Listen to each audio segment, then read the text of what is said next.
हो गई पीर पर्वत सी पिघलनी चाहिए, इस हिमालय से भी कोई गंगा निकलनी चाहिए। सिर्फ हंगामा फैलाना मेरा मकसद नहीं है, मेरी कोशिश है कि तस्वीर बदलनी चाहिए।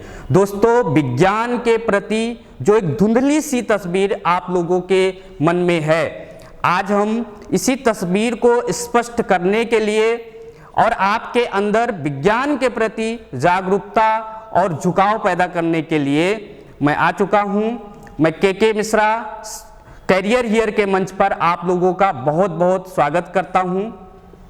दोस्तों, आज हम जिन विषयों को लेकर के आप लोगों से संबद्ध रहेंगे वह विज्ञान और प्रौद्योगिकी का ही एक खंड है जो विभिन्न प्रकार के प्रतियोगी परीक्षाओं में कई बार पूछा गया है।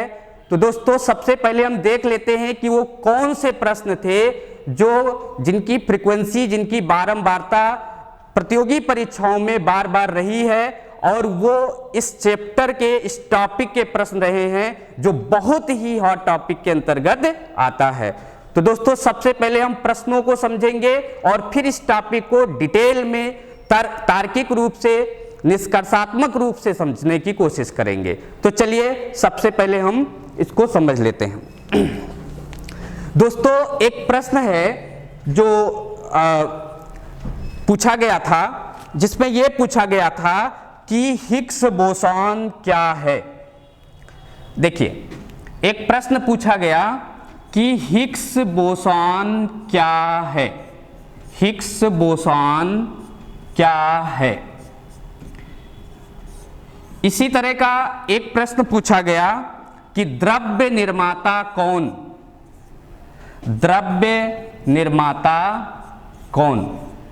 ऐसा ही एक प्रश्न पूछा गया एक और प्रतियोगी परीक्षा में, जिसमें यह पूछा गया कि बल निर्माता कौन। बल निर्माता कौन। और इसी तरह का प्रश्न पूछा गया था कि प्रोटॉन का संगठन है, यानी प्रोटॉन किस मूल कण से मिलकर के बना है। फिर एक बार और प्रश्न आया था कि इलेक्ट्रॉन किस मूल कण से मिलकर के बना है। और एक बार प्रश्न पूछा गया कि सबसे मजबूत बल कौन सा है। सबसे मजबूत बल कौन सा है। सबसे मजबूत बल कौन सा है। इसी तरह का एक प्रश्न और भी पूछा गया, जिसमें यह पूछा गया था कि सबसे कमजोर बल कौन सा है। सबसे कमजोर बल कौन सा है। सबसे कमजोर बल कौन सा है। सबसे कमजोर बल। और एक बार प्रश्न तो यह दे दिया था कि मूल बल कितने हैं। मूल बल कितने हैं। तो दोस्तों, ऐसे ही और भी बहुत अच्छे प्रश्न हैं जो विभिन्न प्रकार के प्रतियोगी परीक्षाओं में बार बार पूछे जाते हैं। आज हम इन्हीं सारे प्रश्नों का उत्तर एक विश्लेषणात्मक तरीके से, निष्कर्षात्मक तरीके से, तार्किक रूप से समझने की कोशिश करेंगे। तो चलिए सबसे पहले हम इस चीज को शुरू कर लेते हैं। दोस्तों, आज से बहुत साल पहले, लगभग 13.7 अरब वर्ष पूर्व, ये जो आज हम जो कुछ भी द्रव्य और ऊर्जा को देख रहे हैं, ये द्रव्य और ऊर्जा इसी तरह से नहीं थी, बल्कि जितना भी आप ग्रह, उपग्रह और जो भी आकाशीय पिंड हैं, ये सारी की सारी चीजें जो कुछ भी ब्रह्मांड में हैं, ये सारी की सारी चीजें इसी प्रकार से नहीं थी, बल्कि ये सारी की सारी चीजें एक बिंदु पर सिमटी हुई थी, जिसे जॉर्ज लेमेंतियर साहब विलक्षणता का बिंदु कहते हैं। और जो ये बिंदु था, जब छोटे से स्पेस में, बहुत छोटे से स्थान में ढेर सारा द्रव्यमान संकेंद्रित हो जाएगा, तो निश्चित रूप से उसका घनत्व बहुत ज्यादा बढ़ जाएगा। और जब घनत्व बढ़ जाएगा तो जाहिर सी बात है कि इसका टेम्परेचर भी बढ़ जाएगा, और टेम्परेचर बढ़ने के कारण जो इसमें पार्टिकल होंगे उनकी काइनेटिक एनर्जी भी बढ़ जाएगी, और इस प्रकार से अधिक ऊर्जा बढ़ने के कारण यहां पर क्या हुआ कि इस विलक्षणता के बिंदु में एक महाविस्फोट हुआ, एक महाविस्फोट हुआ। ये जो महाविस्फोट हुआ था इसे बिग बैंग कहा गया, और कहा गया कि इसी बिग बैंग से ब्रह्मांड की उत्पत्ति हुई है। जबकि अगर देखा जाए तो ब्रह्मांड की उत्पत्ति को लेकर के अभी जितनी भी मान्यताएं हैं उन सब में सबसे मान्य जो मान्यता है वो बिग बैंग ही है, लेकिन अभी इसमें भी पूर्ण रूप से ये सत्य नहीं है।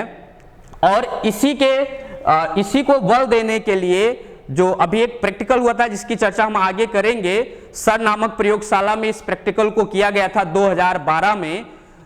सन आप जानते होंगे कि यह जो है यूरोप की न्यूक्लियर एजेंसी है जो कि फ्रांस और स्विट्जरलैंड की जो सीमा है वहां पर स्थित है, जिनेवा में इसका मुख्यालय। तो अगर हम देखें तो ये जो महाविस्फोट है, महाविस्फोट जो हुआ उस समय क्या हुआ, जब ये महाविस्फोट हुआ तो उसी महाविस्फोट से क्या क्या निकला।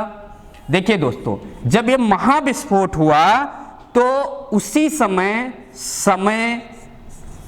समय की भी उत्पत्ति हुई, और उसी समय क्या निकला, स्थान भी निकला। ये जो आज आप इतना स्पेस देख रहे हैं ब्रह्मांड में, इतना स्पेस तब नहीं था, ये विस्फोट के बाद इतना स्पेस हुआ है। तो समय निकला, स्थान निकला, और क्या निकला, जो है द्रव्य निकले, और उसके अलावा ऊर्जा निकली। तो देखिए दोस्तों, जो द्रव्य था, द्रव्य जो था, ये द्रव्य जो है, जैसे आज आप द्रव्य की अवस्था को देख रहे हैं, ठोस अवस्था में पाया जाता है, द्रव अवस्था में पाया जाता है, गैस की अवस्था में पाया जाता है, और जो इसकी चौथी अवस्था है प्लाज्मा है, और पांचवी अवस्था जो है बोस आइंस्टीन है, बोस आइंस्टाइन। ये प्रश्न आ चुका है जिसे बेक के नाम से जानते हैं, BEC। ये प्रश्न आ चुका है कि जो पदार्थ है इसकी चौथी अवस्था कौन सी है। तो पदार्थ की जो चौथी अवस्था है, अर्थात द्रव्य की जो चौथी अवस्था होती है वो प्लाज्मा होती है।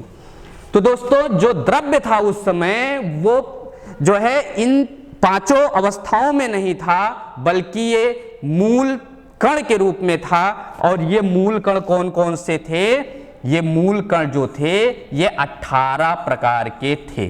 कितने कण थे भैया, 18 प्रकार के मूल कण थे।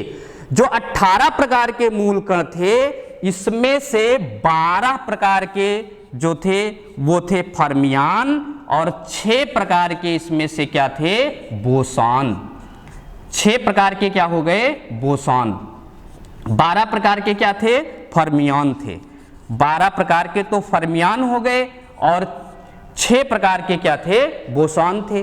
और इन्हीं फर्मियान में से जो 6 प्रकार का था वो था इलेक्ट्रॉन। 6 प्रकार का हो गया यहां पर इलेक्ट्रॉन, इलेक्ट्रॉन, और 6 प्रकार का क्या हो गया, क्वार्क, क्वार्क। ध्यान से समझते जाइएगा भैया कि तो देखो, जो 6 प्रकार के इलेक्ट्रॉन थे इनसे किसकी उत्पत्ति हुई, और जो 6 प्रकार के क्वार्क थे जब इनका संगठन हुआ तो जो 6 प्रकार के क्वार्क थे, इन्हीं 6 प्रकार के क्वार्क से प्रोटॉन और न्यूट्रॉन की उत्पत्ति हुई। अर्थात प्रोटॉन और न्यूट्रॉन की उत्पत्ति किससे हुई है, क्वार्क से हुई है।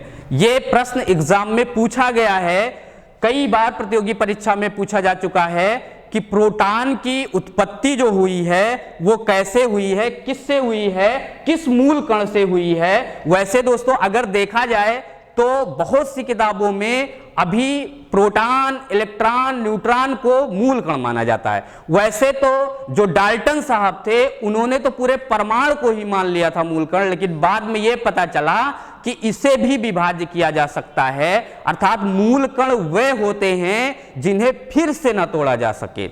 लेकिन परमाणु को तो फिर से तोड़ा जा सका, किसमें? प्रोटॉन, इलेक्ट्रॉन, न्यूट्रॉन में। अब यह माना गया कि जो प्रोटॉन, इलेक्ट्रॉन, न्यूट्रॉन है ये मूल कण है, लेकिन पार्टिकल फिजिक्स के हिसाब से जो प्रोटॉन, इलेक्ट्रॉन, न्यूट्रॉन हैं इनको फिर से तोड़ा जा सकता है, अर्थात ये व्युत्पन्न है, मूल नहीं है, क्योंकि इनको फिर से तोड़ा जा सकता है। और जो प्रोटॉन होगा या न्यूट्रॉन होगा ये क्वार्क से मिलकर के बना हुआ है। इसी तरह से अगर हम इलेक्ट्रॉन की बात करें तो इलेक्ट्रॉन जो है वो इलेक्ट्रॉन से मिलकर के बना हुआ है। तो इस प्रकार से जो क्वार्क थे और इलेक्ट्रॉन थे ये आपस में संगठित होकर के प्रोटॉन, इलेक्ट्रॉन और न्यूट्रॉन की रचना कर दिए। अर्थात आप कह सकते हैं किसकी रचना कर दिए? पेन की रचना कर दिए। पेन यानी कि प्रोटॉन, इलेक्ट्रॉन और न्यूट्रॉन। इसके बाद में क्या हुआ? इसके बाद में क्या हुआ कि जो ये, अब देखो ध्यान से, जैसे यहां पर इसको हम यहां से थोड़ा सा मिटा करके समझ लेते हैं।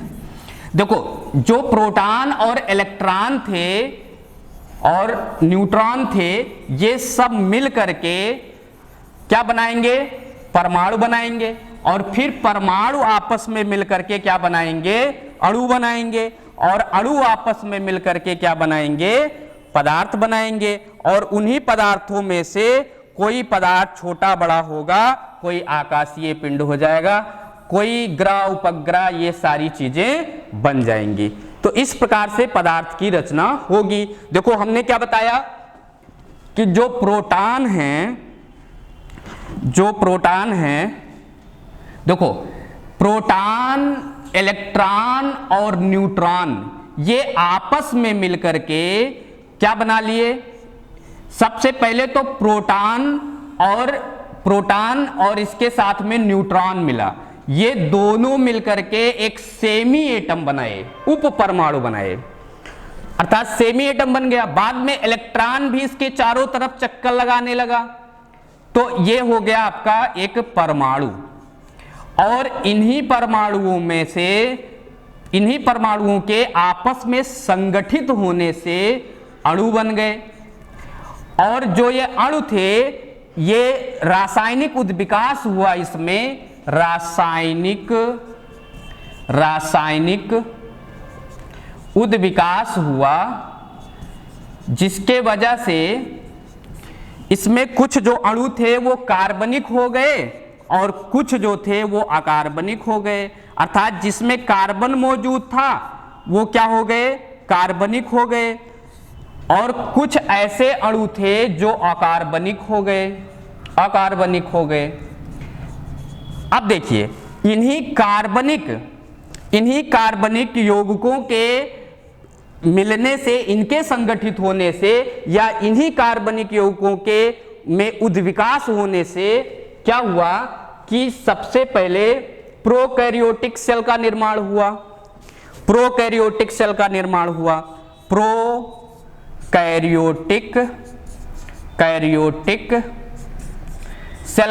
हुआ, और फिर इसमें जब उद्विकास हुआ तो यूकैरियोटिक सेल का निर्माण हुआ। यूकैरियोटिक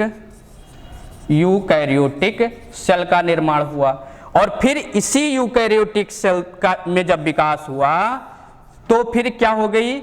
एक पूर्ण, जब इनका फिर से क्या हुआ? उद्विकास हुआ, और ये सब फिर से संगठित हुए तो ऊतक का निर्माण हो गया। और जब ऊतक आपस में संगठित हुए तो यहां से क्या बन गया? अंग बन गया। और जब ये अंग आपस में संगठित हुए तो एक अंग तंत्र बन गया। और जब ये अंग तंत्र आपस में संगठित हुए तो एक पूरा शरीर बन गया। ये क्या बन गया? पूरा शरीर बन गया। और इन्हीं सब का अध्ययन करना क्या कहलाता है? बायोलॉजी कहलाता है, अर्थात जीव विज्ञान कहलाता है, जिसमें जीवों का हम अध्ययन करते हैं, वनस्पतियों का भी हम अध्ययन करते हैं, क्योंकि बहुत से ऐसे जो सजीवों के जो लक्षण होते हैं वो लक्षण बहुत से ऐसे लक्षण हैं जो वनस्पतियों में भी पाए जाते हैं, इसलिए हम उनको सजीव के अंतर्गत रख सकते हैं। तो इस प्रकार से देखा जाए तो जो बायोलॉजी वाला सेक्शन था वो यहां से निकल करके आ गया। अब अगर हम बात करते हैं कि यहां पर जब परमाणु बने, देखो हमने बताया कि प्रोटॉन, इलेक्ट्रॉन और न्यूट्रॉन आपस में संगठित होकर के एक परमाणु का निर्माण किए, तो इनके संगठन में कौन मदद कर रहा था, कौन था जो फेविक्विक का काम कर रहा था, इनको आपस में जोड़ने का काम कौन कर रहा था, तो वो थे 4 प्रकार के मूल बल। और वो 4 प्रकार के मूल बल कौन कौन से हैं और कहां कहां से ये उत्पन्न हुए थे, ये देखो। यहां से हम इस चीज को समझते हैं कि जो 4 प्रकार के मूल बल थे इनका निर्माण कैसे हुआ, अर्थात बल निर्माता कौन है।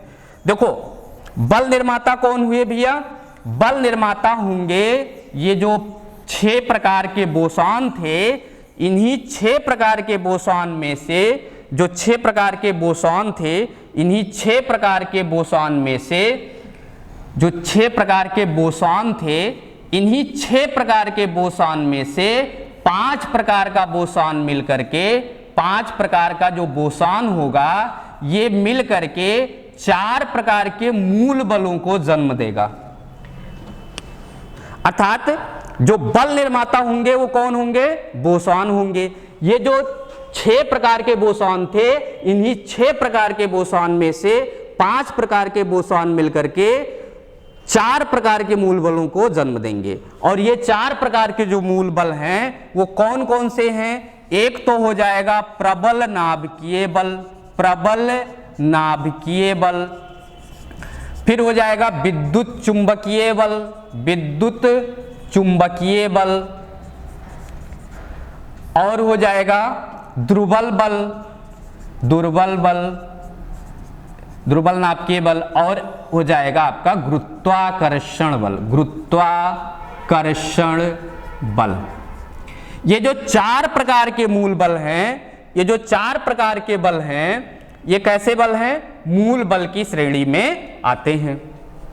अर्थात ये जो बल हैं ये मूल बल हैं। मूल का मतलब ये हुआ कि ये किसी से मिलकर नहीं बने हैं। जैसे हमारे पास जो संख्याएं हैं 0, 1, 2 ऐसे करके 9 तक, ये मूल संख्याओं के अंतर्गत आएंगी क्योंकि ये किसी से मिलकर नहीं बनी है। लेकिन अगर हम बात करते हैं, जैसे अगर हम बात करें कि 124, तो देखो ये मूल संख्या नहीं हुई क्योंकि ये 1, 2 और 4 के मिलने से बनी है, अर्थात ये व्युत्पन्न संख्या इसे हम कह सकते हैं। तो जो मूल बल थे ये 4 प्रकार के थे जो 5 प्रकार के बोसॉन से उत्पन्न हुए थे। और इन प्रश्न पूछा गया कि इन सभी बलों में जो 4 प्रकार के मूल बल हैं, इन सभी बलों में कौन सा बल है जो सबसे प्रबल है। तो देखो जो प्रबल है वो तो बताना बहुत आसान है क्योंकि नाम में ही प्रबल लिखा हुआ है। तो प्रबल बल इन 4 प्रकार के बलों में सबसे प्रबल बल कौन सा है, प्रबल नाभिकीय बल। ये तो बहुत आसान सा हुआ। लेकिन प्रश्न जब ये पूछा गया कि सबसे दुर्बल बल कौन सा है, इन 4 मूल बलों में से सबसे दुर्बल बल कौन सा है, तब यहां पर दिक्कत आ गई क्योंकि दुर्बल तो दुर्बल इसमें लिखा हुआ है, दुर्बल बल में, तो कई लोग इसको टिक कर दिए, जबकि ऐसा नहीं होगा। सबसे दुर्बल बल इसमें अगर देखा जाए तो गुरुत्वाकर्षण बल है। अब आपको इसमें जो सबसे दुर्बल बल है उसके बारे में आप सोच नहीं सकते, अर्थात इस प्रश्न में एक ट्विस्ट है और इसी ट्विस्ट के कारण यह प्रश्न इंपॉर्टेंट हो जाता है एग्जाम के दृष्टिकोण से। और यह प्रश्न कई बार पूछा गया। क्या यहां ट्विस्ट है कि दुर्बल को ज्यादा लोग टिक कर सकते हैं, जबकि दुर्बल बल जो है वो सबसे दुर्बल नहीं है। कौन सा सबसे दुर्बल बल है, गुरुत्वाकर्षण। और गुरुत्वाकर्षण पे लोगों का तो थोड़ा सा भी ध्यान नहीं जा सकता। लोग सोचेंगे गुरुत्वाकर्षण तो इतने बड़े बड़े पिंडों को, ग्रहों उपग्रहों को चला रहा है, जब इतने बड़े बड़े जो है पिंडों को ये चला रहा है तो ये बल इतना कमजोर कैसे हो सकता है। लेकिन ऐसा ही है दोस्तों, सबसे कमजोर बल कौन सा है? गुरुत्वाकर्षण बल है। तो इस प्रकार से आप समझ चुके हैं कि 4 प्रकार के मूल बल हैं और ये जो है इनकी उत्पत्ति कहां से हुई है? बोसॉन से हुई है। अर्थात बल निर्माता कौन है? बोसॉन है। और द्रव्य निर्माता कौन है? फर्मियन है। द्रव्य निर्माता में कौन कौन आ जाएंगे? 12 प्रकार के जो फर्मियन थे वो 12 प्रकार के फर्मियन मिलकर के द्रव्य को बनाए। तो इस तरह से अगर हम देखें तो यहां से आपका ये जो प्रश्न पूछा गया था कि सबसे कमजोर बल कौन सा है, तो सबसे कमजोर बल कौन सा हो जाएगा? गुरुत्वाकर्षण बल। और सबसे मजबूत बल पूछा गया तो प्रबल नाभिकीय बल। दोस्तों यहीं से अगर हम समझें तो आपके मन में भी आ रहा होगा कि जो 6 प्रकार के बोसॉन थे इसमें से एक प्रकार का जो बोसॉन था वो बच गया। और वो कौन सा बोसॉन है? वो उसका क्या कार्य है? तो दोस्तों जो एक प्रकार का बोसॉन बच गया था, यही बोसॉन जो है इसको हिग्स एक वैज्ञानिक हैं, उन्होंने इसको पता किया, इसका नाम दिया और इस बोसॉन को क्या कहा गया? हिग्स बोसॉन कहा गया। Higgs boson. ये जो हिग्स बोसॉन है ये किसके लिए जिम्मेवार है? देखो ध्यान से, न्यूटन साहब जो थे उन्होंने ये तो बता दिया कि इस ब्रह्मांड में अगर कहीं पर भी 2 पिंड होंगे, जैसे मान लो एक पिंड है ये और एक पिंड है ये, तो उन्होंने ये बात बताया, कहा कि अगर इस ब्रह्मांड में कहीं भी 2 पिंड हैं और उनका द्रव्यमान अगर m1 और m2 है तो आप उन दोनों पिंडों का आपस में गुणा करके और फिर उनके बीच की दूरी का वर्ग करके उसको भाग करके और एक कांस्टेंट है 6.67 इंटू 10⁻⁻11, अर्थात ये कांस्टेंट है जिसे एक g कहा जाता है, इस कांस्टेंट से मल्टीप्लाई कर दोगे तो आपको उन दोनों पिंडों के बीच लगने वाला बल पता हो जाएगा, जिसे गुरुत्वाकर्षण बल कहेंगे।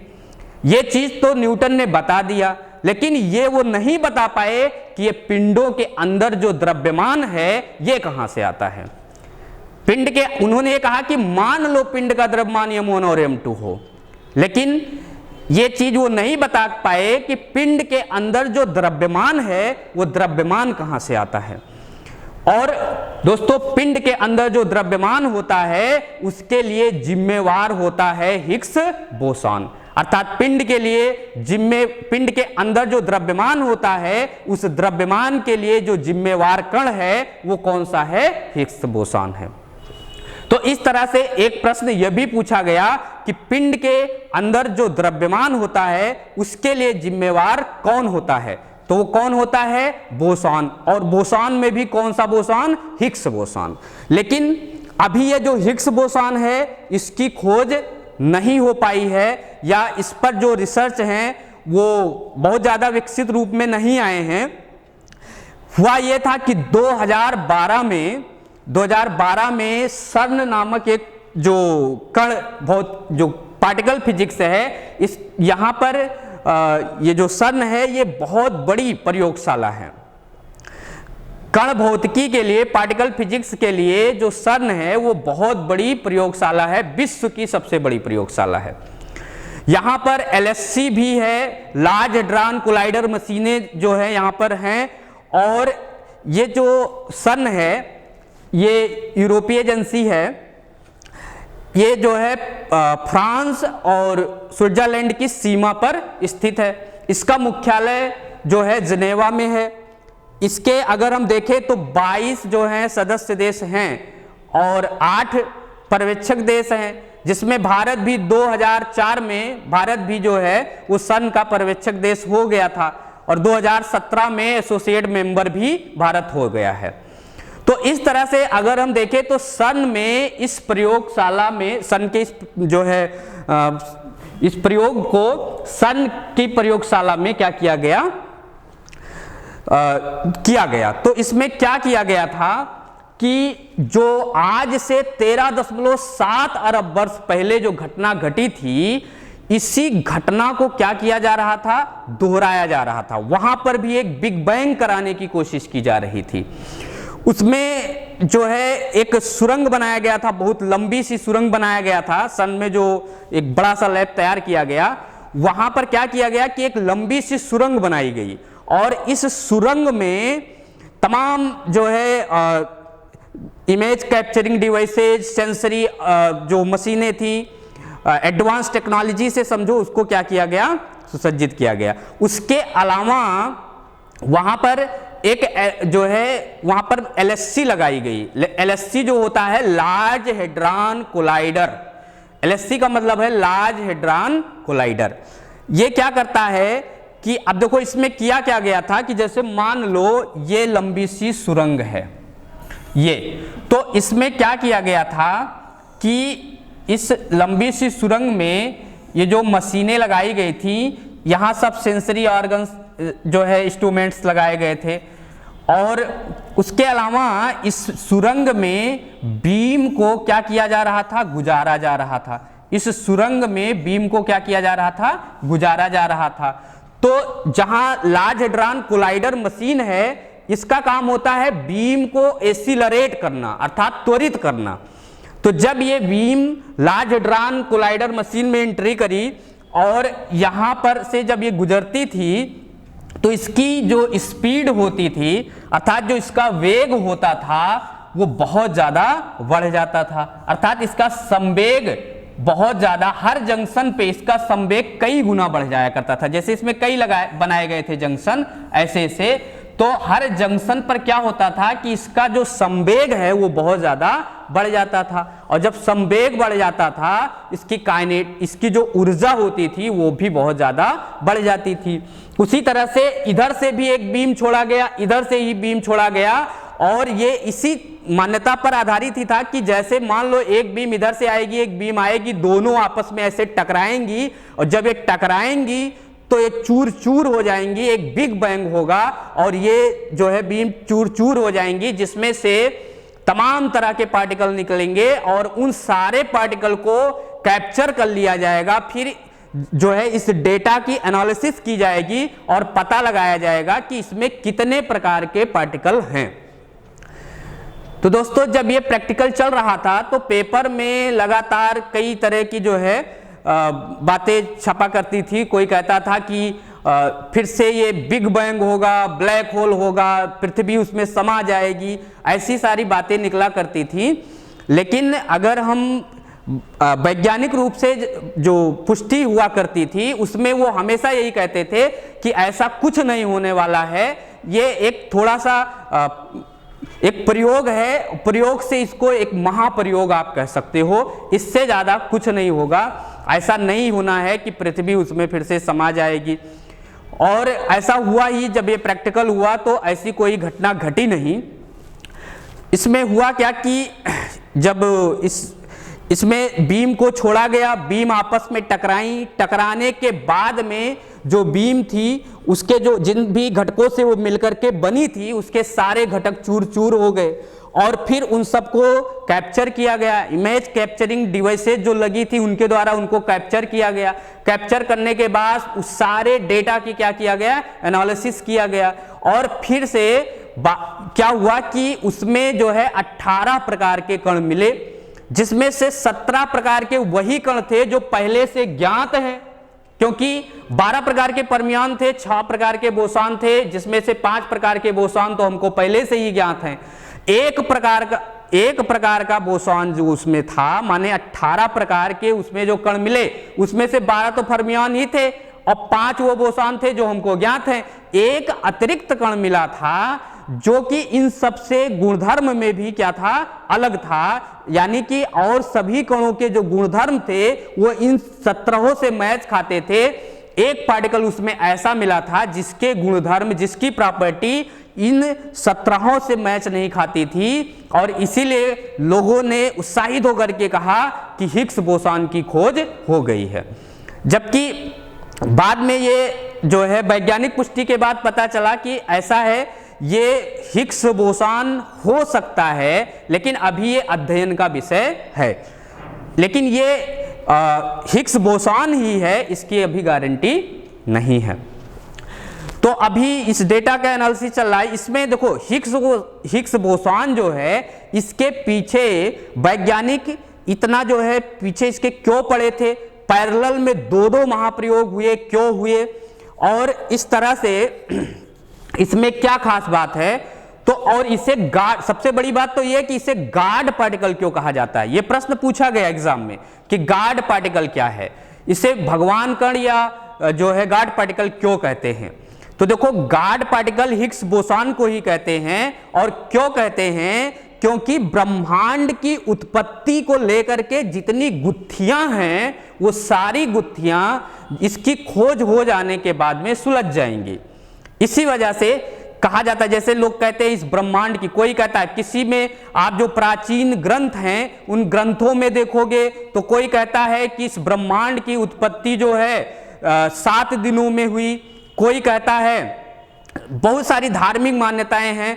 तो इसको अगर देखा जाए कि ब्रह्मांड की उत्पत्ति वास्तव में कैसे हुई है, इसकी जो सही जानकारी होगी वो कैसे होगी, जब हिग्स बोसॉन की खोज हो जाएगी। तो इस तरह से एक ये जो प्रश्न था हिग्स बोसॉन को लेकर के, ये कई बार पूछा गया है और आपको इसको ध्यान रखना है। अब अगर हम बात करें यहां से कि अगर हम बात करें कि क्या जो है द्रव्य जो निर्माता हुए वो कौन हुए, तो द्रव्य निर्माता हुए हमारे 12 प्रकार के फर्मियन, और 6 प्रकार के बोसॉन में से 5 प्रकार के बोसॉन क्या किए, 5 प्रकार के बोसॉन मिलकर के 4 प्रकार के मूल बलों को जन्म दिए, और यही मूल बल हैं जो सारे बलों में बदलते रहते हैं। बाकी आप जितने भी बल जानते होंगे, अब केंद्रीय बल, अपकेंद्रीय बल, तनाव बल, घर्षण बल, जितने भी प्रकार के आप बल जानते होंगे वो सब मूल बलों से ही मिलकर के बनेंगे, क्योंकि वो कैसे हैं, वो व्युत्पन्न बल हैं, अर्थात वो मूल बलों से ही प्राप्त होंगे। जैसे मान लीजिए आपको पता होगा कि कहीं पर एक तीक्ष्ण मोड़ हो, जहां पर आपको घूमना हो, वृत्ताकार अगर कोई गति करना हो, तो बिना अवकेंद्र बल प्राप्त किए आप वृत्ताकार गति नहीं कर सकते हैं। अर्थात वृत्ताकार जो गति है उसके लिए जो जिम्मेवार है वो अवकेंद्र बल है।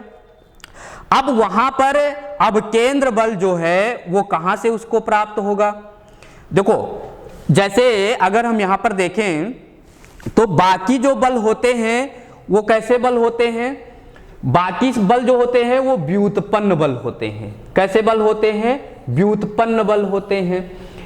जैसे मान लो अब केंद्र बल है, अब केंद्र बल, या फिर मान लो कि आप जानते होंगे कि बड़े बड़े जो पिंड हैं वो कैसे चक्कर लगा रहे हैं, जो बड़े बड़े पिंड हैं वो कैसे चक्कर लगा रहे हैं, गुरुत्वाकर्षण बल के कारण।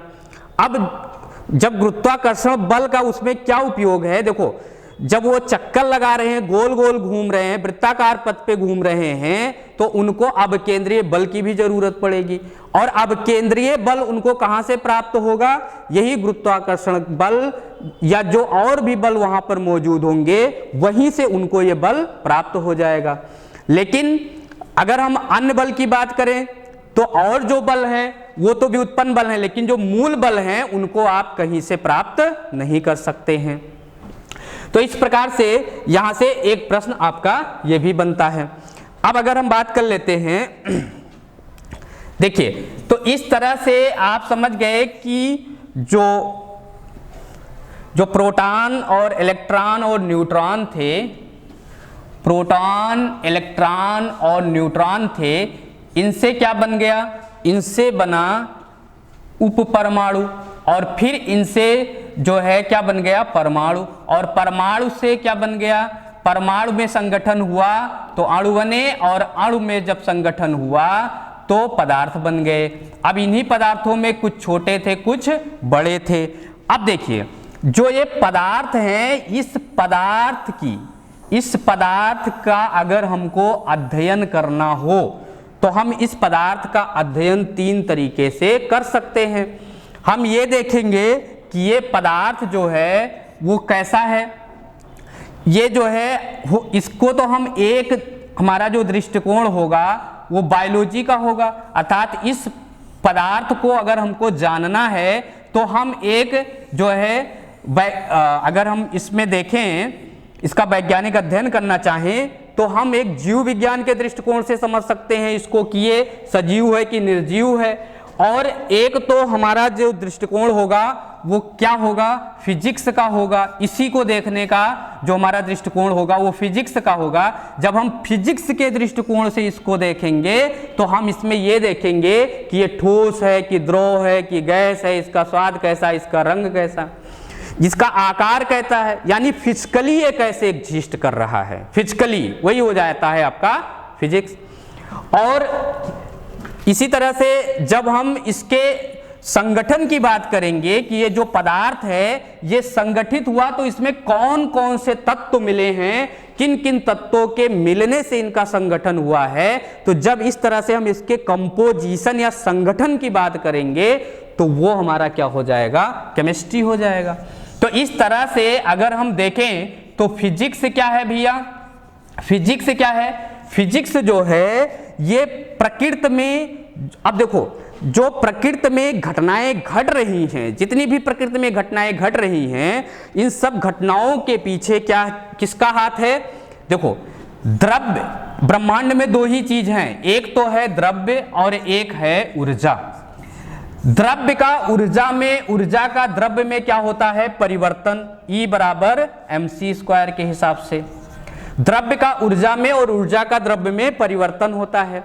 इन्हीं परिवर्तनों के जो है, इन्हीं परिवर्तनों के समय प्रकृति में बहुत सारी घटनाएं घटती हैं, और इन्हीं घटनाओं का, जैसे बिजली का चमकना, पानी का बरसना, इंद्रधनुष का बनना, ये सब क्यों हो रहे हैं, इसमें कौन कौन सी जो है राशियां हैं जो मिल करके इनका संयोग बना रही हैं, इन्हीं सब का अध्ययन क्या कहलाता है, फिजिक्स कहलाता है। अर्थात फिजिक्स में जो भौतिक विज्ञान है इसमें हम द्रव्य और ऊर्जा के बीच में जो इंटरेक्शन चल रहा है, द्रव्य का ऊर्जा में, ऊर्जा का द्रव्य में जो परिवर्तन चल रहा है, अर्थात द्रव्य का किसमें, ऊर्जा में जो परिवर्तन चल रहा है, इसी इंटरेक्शन को समझना ही क्या कहलाता है, इसी इंटरेक्शन को समझना ही हमारा क्या कहलाएगा भैया, फिजिक्स कहलाएगा। तो फिजिक्स के अंतर्गत हम क्या करते हैं कि उसके फिजिकल पार्ट को, किसी भी ऑब्जेक्ट के फिजिकल पार्ट को हम समझने की कोशिश करते हैं, और केमिस्ट्री में हम उसके कंपोजिशन पर जोर देते हैं, अर्थात उसके कंपोजिशन को समझना चाहते हैं, और बायोलॉजी में हम ये समझते हैं कि ये सजीव है, निर्जीव है, सजीव है तो इसमें कौन कौन से लक्षण पाए जाते हैं, सजीव के जो सारे लक्षण होते हैं वो सारी चीजें इसमें हैं कि नहीं है। तो इस तरह से फिजिक्स, केमिस्ट्री और बायो को हमको पढ़ना है। दोस्तों एक चीज आपको और भी समझना है कि अगर हम यहां से समझें एक चीज,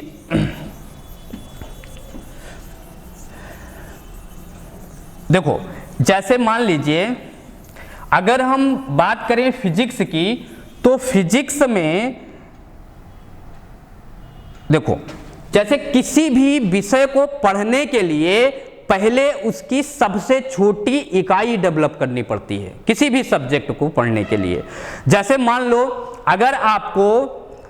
अगर मान लीजिए आपको दर्शन पढ़ना है तो आपको क्षितिजल, पावक, गगन, समीरा और चैतन्य को, ये ऐसे तत्वों को आपको गढ़ना पड़ेगा। उसी तरह से जैसे केमिस्ट्री पढ़ना हुआ तो केमिस्ट्री को समझने के लिए, उसके संगठन को समझने के लिए, किसी वस्तु के, किसी पदार्थ के संगठन को समझने के लिए पहले 118 तत्वों की क्या करनी पड़ी, रचना करनी पड़ी। और ऐसे भी हो सकते हैं कि बहुत से अभी ऐसे भी पदार्थ हों जिनको समझने के लिए हमें और कुछ तत्व मानने पड़े, उन सारे तत्वों से उनकी व्याख्या ना हो पाए। तो देखो होता क्या है कि किसी भी वस्तु के अनंत गुणधर्म होते हैं, और देखो स्यादवाद एक आप सुने होंगे, जैसे कहा गया जैन धर्म में कहा गया स्यादवाद। स्यादवाद का मतलब ये है, वो ये कहते थे देखो जो जैन धर्म में मान्यता है उसमें स्यादवाद की इस तरह से है कि कोई भी जो वस्तु है उसके अनंत गुण धर्म होते हैं, और आप ये नहीं कह सकते कि ये बात ही बिल्कुल से सही है। जैसे मान लो इस पृथ्वी, जैसे हम यहाँ पर मान लो, जैसे आप किसी चीज को देखें, वो वस्तु आपके सापेक्ष रुकी हो, लेकिन एक दूसरा व्यक्ति जो दूसरे फ्रेम ऑफ रेफरेंस से जाकर के उसको ऑब्जर्व करे, जैसे पृथ्वी से बाहर निकल करके जो दूसरे जो है फ्रेम में चला जाए, और उस फ्रेम में अगर उस फ्रेम से इस व्यक्ति को ऑब्जर्व करेगा तो वहां पर जो इन दोनों के बीच में सापेक्षिक वेग होगा, उस वेग से ये गति करता हुआ नजर आएगा, और आप यहां से उसको ऑब्जर्व कर रहे हैं तो कह रहे हैं कि भाई ये बैठे हुए हैं, ठीक है। लेकिन कोई दूसरे फ्रेम में जाकर के दूसरे ग्रह से इस व्यक्ति को ऑब्जर्व कर रहा है और कह रहा है कि ये चल रहे हैं, गति कर रहे हैं, तो उसकी भी बात सही है, और जो यहां से बैठ करके इनको ऑब्जर्व कर रहा है उनकी भी बात सही है। अर्थात जो स्यादवाद है, स्यादवाद क्या कहता है कि वो अनेकांतवाद की बात करता है, और कहता है कि किसी भी वस्तु के अनंत गुणधर्म होते हैं। अगर हमें वस्तु के अनंत गुणधर्मों का जो है ज्ञान हो गया तो हम उस वस्तु को अनंत तरीके से प्रयोग कर पाएंगे, और इसीलिए विज्ञान को लगा दिया गया कि आप जो है सारे साइंटिस्ट, सभी वैज्ञानिक यही करने में लगे हैं कि वो कोई भी वस्तु है उसके तमाम गुणधर्मों को जानना चाहते हैं। जितने ही ज्यादा उसके गुणधर्म आप जान जाएंगे उतने ही तरीके से उसका आप उपयोग कर पाएंगे, और उपयोगितावाद को बढ़ावा मिलेगा, जिससे मानवतावाद जो है वो आपको विकसित रूप में दिखने लगेगी। तो इस तरह से अगर देखा जाए, तो इस तरह से दोस्तों अगर देखा जाए तो आपको, तो इस तरह से जो है जो वस्तु हैं उनके कितने गुणधर्म हैं? अनंत गुणधर्म हैं। वस्तुओं के अनंत गुणधर्म होते हैं, और इन वस्तुओं का जो अनंत गुणधर्म है इन्हीं को हमको विज्ञान के द्वारा समझना है, जिससे हम, अगर आपसे पूछा जाए विज्ञान का दर्शन क्या है, तो देखो दर्शन और विज्ञान में क्या अंतर है? जहां से विज्ञान खत्म होता है वहां से दर्शन शुरू होता है। क्योंकि देखो विज्ञान जो है वो जैसा का तैसा, केवल जो घटना जैसी की तैसी घटी है उसी पर वो चर्चा करेगा, एज सच, ज्यों का त्यों। लेकिन जो दर्शन है वो कैसा होना चाहिए, यानी आदर्श अवस्था की बात करता है, जो कि हमेशा प्राप्त करना बहुत मुश्किल होता है। किसी भी आदर्श अवस्था को प्राप्त करने के लिए एक विशेष परिस्थितियां होती हैं। जैसे परम तत्व को प्राप्त करना, कोई भी तत्व आपको चाहिए, सोडियम एक तत्व है वो चाहिए, वो आप प्राप्त कर लेंगे, लेकिन परम तत्व एक आदर्श तत्व है, उसको प्राप्त करना बहुत मुश्किल है। तो इस तरह से दोस्तों अगर हम देखें तो फिजिक्स में हमको क्या पढ़ना है? फिजिक्स में हमको जो है किसी भी घटना को किस दृष्टिकोण से देखना है, किसी भी घटना को हमको फिजिकली समझना है कि ये घटना में कौन कौन सी जो भौतिक राशियां हैं वो जिम्मेदार हैं। तो दोस्तों अब हम उम्मीद करते हैं कि मेरे द्वारा दी गई जो जानकारी है वो आपको पसंद आई होगी। आप इस वीडियो को ज़्यादा से ज़्यादा लोगों को शेयर कर दीजिएगा, लाइक कर दीजिएगा, और चैनल को सब्सक्राइब भी कर लीजिएगा। दोस्तों फ़कत दिल ही नहीं अब तो मिला के हाथ चलना है, फ़कत दिल ही नहीं अब तो मिला के हाथ चलना है, हमें लेकर सभी के प्यार की सौगात चलना है। कहाँ तक ले चलोगे इस सफ़र को तय करो खुद ही, जहाँ तक ले चलोगे अब तुम्हारे साथ चलना है। Thank you.